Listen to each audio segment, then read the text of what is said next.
mwana watete muzukuru ndi nephew, mwana wanzadzi yako muzukuru ndi nephew, amwene ndi mother in law, tezvara ndi father in law,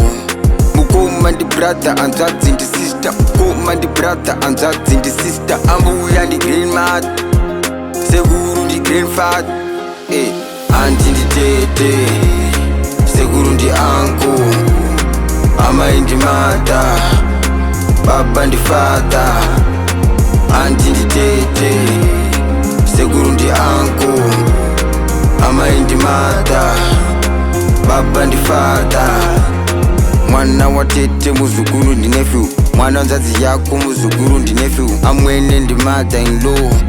tezvara ndi father in law, mukoma ndi brother, anzadzi ndi sister, mukoma ndi brother, anzadzi ndi sister, ambuya ndi grandmother, sekuru ndi grandfather,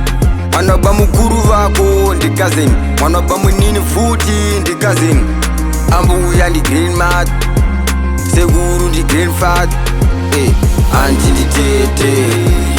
sekuru ndi uncle, amai ndi mother, baba ndi father, anti ndi tete, sekuru ndi uncle, amai ndi mother,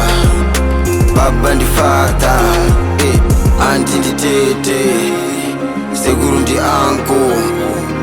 amai ndi mother, baba ndi father, anti ndi tete, sekuru ndi uncle, amai ndi mother, baba ndi father.